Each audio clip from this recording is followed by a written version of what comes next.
No matter the size of the organization that you serve or lead, I'm certain that there are times when progress is slowed and decisions get bogged down.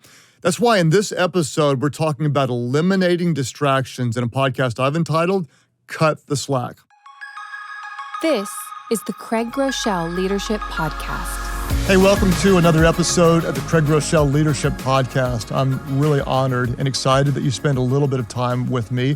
We believe that your leadership can get better 20 minutes at a time. That's right, 20 minutes unless I get long-winded and excited and go 22, 23 minutes. Who knows what might happen? We could get crazy in this episode. If you're new with us, what we do is we release a brand new leadership podcast on the first Thursday of every month. So I would love to encourage you to hit subscribe right now, and this podcast will come directly to you. Also, if you want to go over the notes with team members, I know a lot of people get together with business leaders from their community or staff members and such. Just go to life.church/leadership podcast. Let us know, and we'll email you the notes. They'll come to you each time we release a new podcast. If this is helpful to you, it would mean the world to me if you would share this, invite others to be a part of it. Thank you for sharing on social media. It's helpful to get the word out because everyone wins when the leader gets better.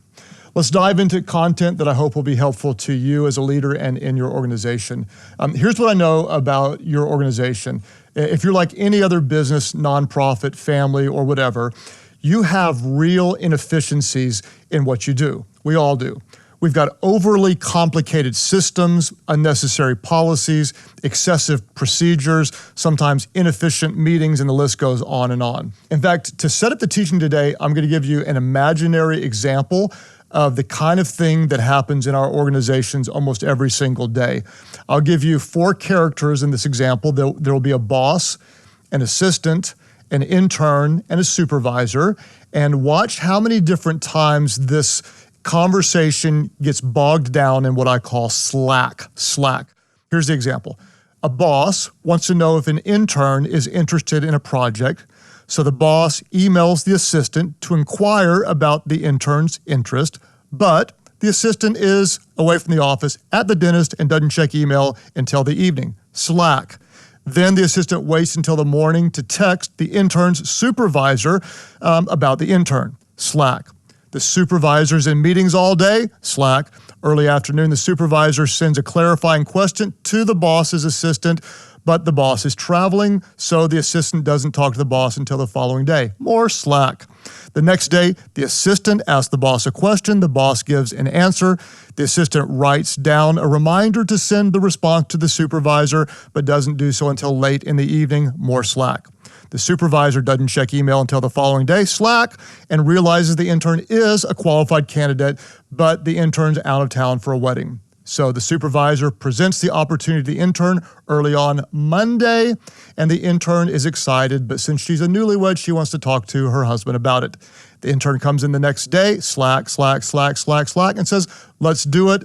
So the supervisor of the intern reaches out to the boss's assistant and says, good news, but the boss has investors in town and can't deal with it, so the assistant has to wait until the next day, slack again.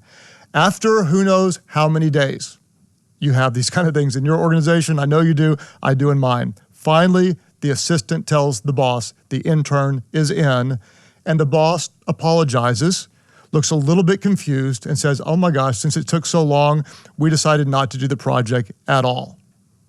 Slack. Big question. Why is morale down and progress so slow in so many organizations? What is the problem? The problem is there's too much slack. Every time there's an unnecessary delay, every time an email sits on a computer waiting, every time there's an extra step, an additional meeting, or another signature required, that's called slack. That's why in this episode, we're going to talk about cutting the slack. Now, what is slack? Webster defines it this way. Slack is sluggishness or lack of energy, characterized by slowness, not tight or taut, blowing or flowing at low speed. I like that. Some of you, you're blowing or flowing at low speed.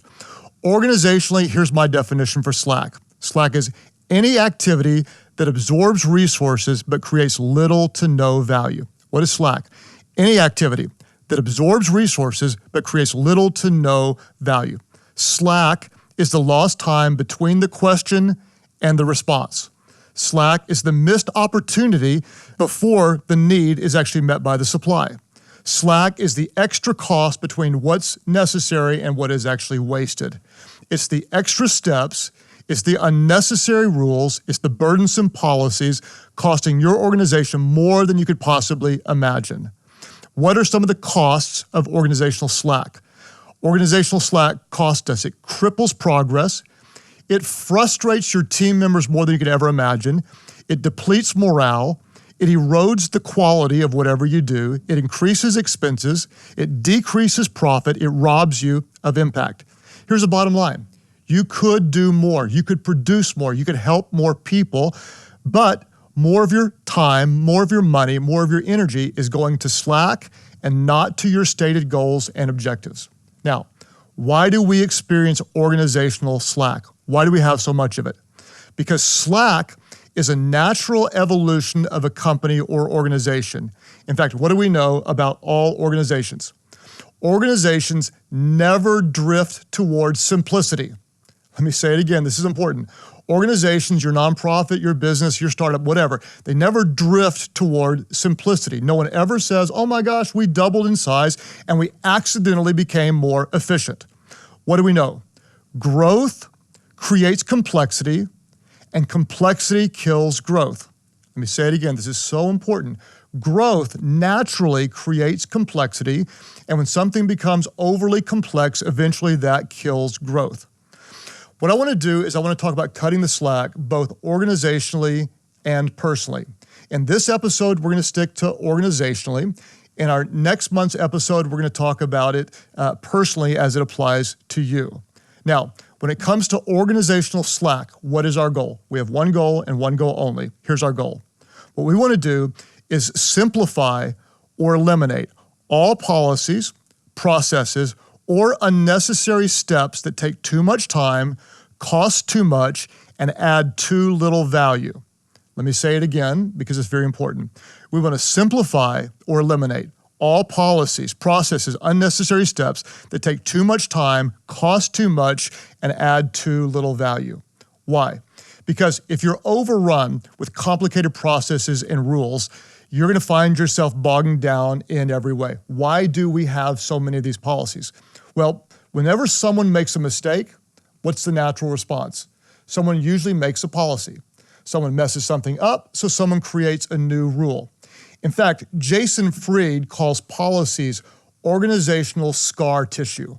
What is a policy? It's often organizational scar tissue. In fact, he says policies are organizational scar tissues. They are codified overreactions to unlikely to happen again situations. What do we see over and over again? Someone makes a mistake. And so instead of managing the person who made the mistake, we create a policy making it more difficult for everyone else who's not likely to make that very same mistake. In fact, this is just for fun, but whenever I see a rule or a policy in a business that doesn't make any sense, I always wonder what stupid person did something that was idiotic that ended up in this rule. In fact, in my state, I live in the state of Oklahoma, I just looked up some of the stupid laws, and they're crazy. This is just for fun. In Shuttler, Oklahoma, I don't even know where that is, but women may not gamble in the nude, in lingerie, or in a towel. Who in the world did something so that rule is real? Now, my question is, can men do that? Because the rule says women can't. In Clinton, Oklahoma, molesting an automobile is illegal. I don't even want to close my eyes right now. I'm disgusted. One more law, hunting for whales is illegal in Oklahoma. For those of you that are in an international audience, there's not an ocean for several states away from us. What a rule. Anyway, there's your policy. As leaders, here's what we want to do. We want to be careful not to overreact to problems or mistakes. That sounds really simple, and it is, but we need to apply it. Because if we're not careful, what we're going to do is we're going to create unnecessary procedures, cumbersome rules, and complicated processes. What we're going to do is we're going to create slack, unintentionally, but we're creating slack that complicates our processes and then in the end kills growth. So we understand the problem. What are we going to do about it? I want to give you a few steps to cut the slack. 5 steps to cut the slack.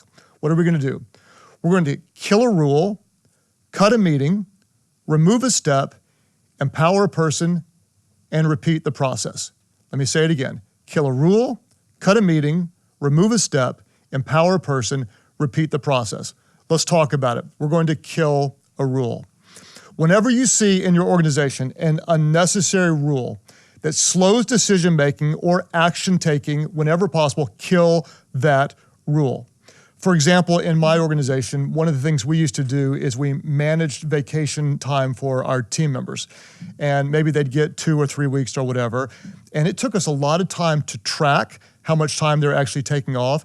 Our team members were working hard, so you know what we did? We just killed the rule. We're gonna say, you're hard workers, take as much time as you need.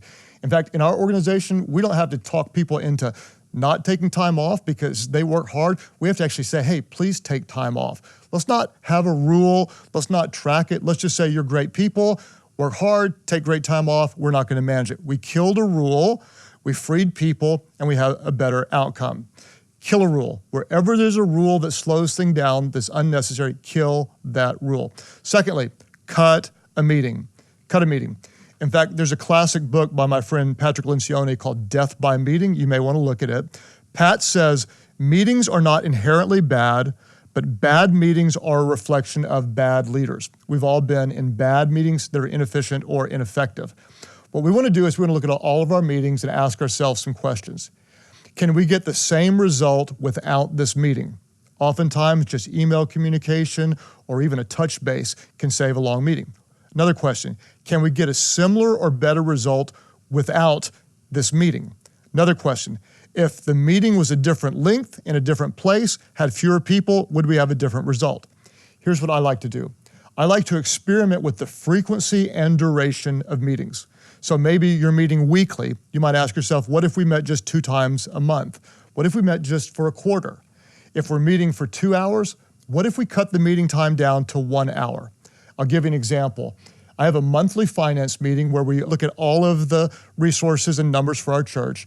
And for a long time, it was taking about 3 hours or so. One time, we only had 1 hour to do the meeting. And guess what? We got done in 50 minutes when we were focused and not chasing a bunch of rabbits. A 50-minute or a 1-hour meeting was actually way more effective because we didn't have the time to waste looking at details that really didn't matter that much. So when it comes to meetings, the goal is not to eliminate all meetings, but what we want to do is we want to make the meetings that we have effective meetings. So we're going to kill a rule, we're going to cut a meeting, we're going to remove a step. Remove a step. I like what Picasso said. He said, art is the elimination of the unnecessary. Remove a step. So sometimes as a leader, here's what we need to understand. We are the step that needs to be removed. So many times I've found that I am the bottleneck to progress in our organization. Here's an example. Many of us as leaders, we hold on to things for too long. There was something that I held on to. As a church, we make videos that talk about what's coming up for a next message series. If you ever go to a movie and you see the trailers for upcoming movies, it makes you want to go to those. And so we would create a video to try to create interest in what was coming. Well, what I did is I oversaw that project for years and years and years. I created, because of my involvement, at least 10 steps, which was 1, pitch my idea, brainstorm titles, choose a title, pitch the conceptual idea for the video, look at the rough video, provide feedback, bring me the second draft, offer feedback, and then test broadly, and then go live with it. Lots and lots of steps. Guess what happened? I was the one slowing the process. I unintentionally created unnecessary, frustrating, time-wasting, emotionally expensive, and organizationally discouraging slack. I created the slack. When finally I removed me, guess what I did? I removed multiple steps, and now the process is so much more efficient, the team members happier, and guess what? The result is actually better. What are we gonna do? We're gonna kill a rule, cut a meeting, remove a step, and then this is so important, we're gonna empower a person. As often as possible, instead of creating a rule or establishing a policy, empower people. Here's an example. Because we have so many different sites in different states, we're always buying and selling property all the time. At any given time, we'll have a dozen pieces of property for sale, or we'll be purchasing 3 or 4. And my team, we've been in hundreds and hundreds of negotiations. And so we've actually gotten pretty good at negotiating. Because of our experience, we felt like we were necessary to negotiate all the deals. But what we found is we were slowing things down. We'd have to get reports, we'd have to ask questions, get feedback. So what did we decide to do? Empower a person, empower a team. What we did is we trained a few people to negotiate with our values. We would oversee them for a while. Now we've stepped down and they're negotiating without us. Guess what we just did? We cut the slack. The process is better because we've empowered people. We taught them to do what we're doing, and now the process is so much better. What are we going to do? Kill a rule, cut a meeting, remove a step, empower a person, then repeat the process. Repeat the process. I like what Peter Drucker said. He said this. He said, only 3 things happen naturally in any organization. 3 things: friction, confusion, and underperformance. Everything else requires leadership. That's why you are so important to the end result of your organization. Great leaders simplify. Let me say it again, internalize it. Don't just listen, feel it, believe it, live it, lead to it. Great leaders simplify. Why? Because growth creates complexity, and complexity kills growth. That's why we're going to repeat this process again and again and again. We are always, all the time, working to cut the slack. Let's review, and then I want to give you application questions. And honestly, that's the most important part of what we do. Don't just hear this, apply it as a leader. Brief review, and then application questions. What is slack? Any activity that absorbs resources but creates little to no value, that is slack. Why do we experience organizational slack? Because organizations never drift towards simplicity. Growth creates complexity, complexity kills growth. When it comes to organizational slack, we have one goal. Our goal is to simplify or eliminate all policies, processes, or unnecessary steps that take too much time, cost too much, and add too little value. So, as leaders, what are we going to do? We will kill a rule, cut a meeting, remove a step, empower a person, and repeat the process. Peter Drucker said it. I want to say it again. Only 3 things happen naturally in any organization. Friction, we have that, don't we? Confusion, we have that, don't we? Underperformance, it's in every organization. Everything else requires leadership. As a leader, we will simplify, cut the slack. Faster decisions, speed, agility, quick, adapt, innovate, move, seize, attack. What you do matters. Do it with intentionality. Cut the slack. Application questions. Number 1, what unnecessary steps, unproductive meetings, ineffective policies are slowing our progress? What steps that don't need to be there?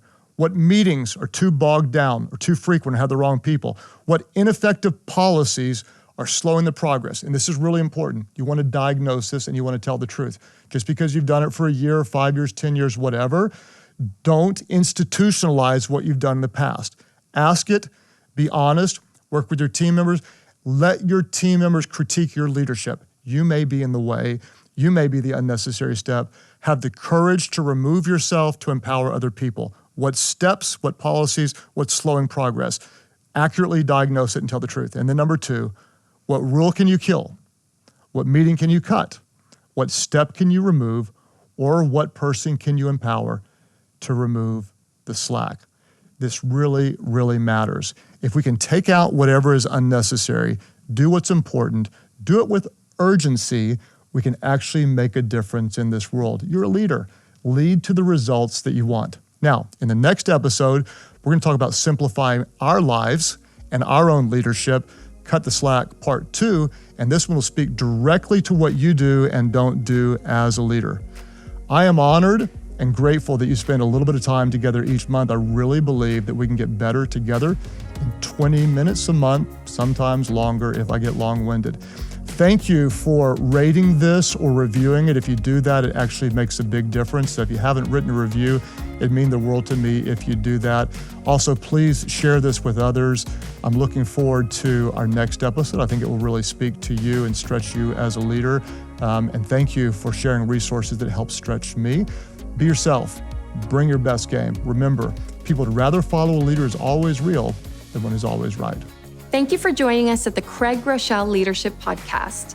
If you want to go even deeper into this episode and get the leadership guide or show notes, you can go to life.church/leadership podcast. You can also sign up to have that information delivered straight to your inbox every month. In the meantime, you can subscribe to this podcast, rate and review it on iTunes, and share with your friends on social media. Once again, thank you for joining us at the Craig Groeschel Leadership Podcast.